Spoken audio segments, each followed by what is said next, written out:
సిద్దిపేట జిల్లా హుస్నాబాద్లో కాంగ్రెస్ పార్టీ నాయకులతో కలిసి మంత్రి పొన్నం ప్రభాకర్ మార్నింగ్ వాక్ నిర్వహించారు. ఈ సందర్భంగా పట్టణంలోని ప్రధాన రహదారుల గుండా మార్నింగ్ వాక్ చేస్తూ ప్రజలను పలకరించారు. పార్లమెంట్ ఎన్నికల్లో కాంగ్రెస్ పార్టీ అభ్యర్థిని గెలిపించాలని బాటసార్లను మార్నింగ్ వాకర్స్ ను కోరారు. ఈ సందర్భంగా మంత్రి పొన్నం ప్రభాకర్ మాట్లాడుతూ ప్రజాస్వామ్యాన్ని కాపాడుకోవడానికి, రాజ్యాంగాన్ని రక్షించుకోవడానికి కాంగ్రెస్ పార్టీకి ఓటు వేయాలన్నారు. కేంద్రంలోని బీజేపీ ప్రభుత్వం ప్రజలకు ఇచ్చిన హామీలను నెరవేర్చలేదని, పార్లమెంట్లో తెలంగాణ ఏర్పాట్లను అవమానించిందన్నారు. అలాగే రాష్ట్రంలో 10 ఏళ్లు అధికారంలో ఉన్న బీఆర్ఎస్ ప్రభుత్వం కూడా అనేక హామీలను అమలు చేయలేదన్నారు. వచ్చిన 5 నెలల్లోనే కాంగ్రెస్ ప్రభుత్వం ప్రజలకు ఇచ్చిన హామీలను అమలు చేస్తుందని, హుస్నాబాద్ నియోజకవర్గాన్ని మోడల్ నియోజకవర్గంగా అభివృద్ధి చేయనున్నట్లు వెల్లడించారు. గౌరవేలి ప్రాజెక్టు నుండి కాలువల ద్వారా పంటలకు సాగునీరు అందించడంతో పాటు హుస్నాబాద్లోనే ఇళ్లమ్మ చెరువు, మహాసముద్రం గండిలను టూరిజం క్లస్టర్ కింద అభివృద్ధి చేస్తామన్నారు. తనను ఆశీర్వదించినట్లే పార్లమెంట్ ఎంపీ అభ్యర్థిని ఆశీర్వదించి గెలిపిస్తే మరింత శక్తితో నియోజకవర్గాన్ని అభివృద్ధి చేస్తామన్నారు.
बड़ा से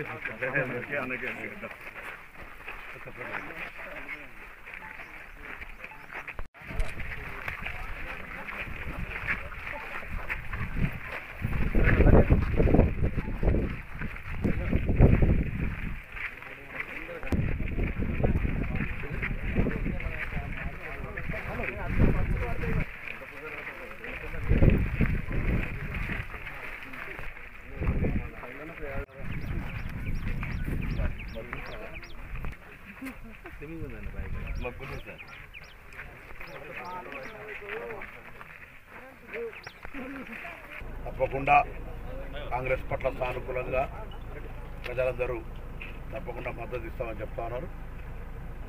ఇప్పుడున్నటువంటి పరిస్థితుల్లో ప్రజాస్వామ్యాన్ని కాపాడడానికి, రాజ్యాంగాన్ని రక్షించుకోవడానికి, నియంతృత్వానికి వ్యతిరేకంగా ప్రజాస్వామ్యాన్ని జీవింపజేయాలనే ఆలోచనతో నడుస్తా ఉన్నారు. తర్వాత 10 సంవత్సరాల్లో భారతీయ జనతా పార్టీ 2 కోట్ల ఉద్యోగులు కానీ, 15 లక్షల రూపాయల నగదు కానీ, రైతుల ఆదాయం రెట్టింపు కానీ, రైతులకు సంబంధించిన పెన్షన్ కానీ ఇవ్వకపోగా తెలంగాణ ఏర్పాటును అవమానపరిచింది. టీఆర్ఎస్ పార్టీ కూడా 3016 రూపాయలు ఇవ్వలేదు, ఒక్క డబుల్ బెడ్రూమ్ కూడా ఇవ్వలేదు. ఇక్కడ దళిత బంధు ఇవ్వలేదు, బీసీ బంధు ఇవ్వలేదు. దాని తర్వాత రైతులకు రుణమాఫీ ఇవ్వలేదు, దళితులకు 3 ఎకరాలు ఇవ్వలేదు. చాలా కార్యక్రమాలు వాళ్ళు కూడా చేయలేదు. కాంగ్రెస్ పార్టీ 2004 నుంచి 2014 రాజశేఖర రెడ్డి గారు ముఖ్యమంత్రిగా ఉన్నప్పుడు ప్రతి మాట మేము అమలు చేస్తాం. ఉచిత కరెంటు కావచ్చు, ఫీజు రియంబర్స్మెంట్ కావచ్చు, ఆరోగ్యశ్రీ కావచ్చు, అనేక రకాల కార్యక్రమాలు చేసినాం. ఇవాళ కూడా 2023 అధికారానికి వచ్చిన తర్వాత ఉచితంగా మహిళలకు బస్సు సౌకర్యం కావచ్చు, మళ్ళీ 500 రూపాయల సిలిండర్ కావచ్చు, 200 యూనిట్ల కరెంటు ఫ్రీ కావచ్చు, 10 లక్షల ఆరోగ్యశ్రీ కావచ్చు, రేపు పొద్దున కొత్త వాళ్ళకు పాత వాళ్ళకు అందరికీ కలిపి 4000 పెన్షన్ కావచ్చు, కొత్త రేషన్ కార్డులు కావచ్చు, రైతు రుణమాఫీ 2 లక్షలు కావచ్చు, 500 రూపాయల బోనస్ కావచ్చు, ఇవన్నీ కూడా ప్లస్ 3500 ఇళ్ళు నియోజకవర్గానికి శాంక్షన్ అయి ఉన్నాయి. ఇవన్నీ కార్యక్రమాలు చేస్తాం. మా మీద విశ్వాసం ఉంచమని కోరుతాను. దున్నపోతుకు గడ్డేసి బర్రెకు పాల్పడితే రావు. 5 సంవత్సరాల అధికారంలో ఉంటాం కాంగ్రెస్లో. తప్పకుండా మమ్మల్ని ఆశీర్వదించండి.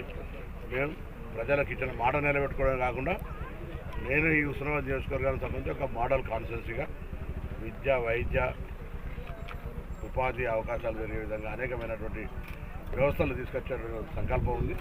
గౌరవల్లి ప్రాజెక్టును కూడా పూర్తిగా పొలాలకు నీళ్ళు అందించేటువంటి ఆలోచన ఉంది. దాంతోపాటుగా టూరిజం కింద ఎల్లమ్మ చెరువు కావచ్చు, మహాగండి మహాసముద్రం గండి కావచ్చు, ఇవన్నీ కూడా టూరిజం క్లస్టర్ కింద చేసి డెవలప్మెంట్ చేస్తామని తప్పకుండా ఆశీర్వదించి నన్ను గెలిపించి ఆశీర్వదించి ఇప్పుడు కూడా పార్లమెంట్ సభ్యుడు ఇస్తే నాకు మరింత శక్తి వచ్చి నియోజకవర్గాన్ని ఎక్కువ అభివృద్ధి చేయడానికి అవకాశం కూడా ఆశీర్వదించాలని కోరుతున్నాను.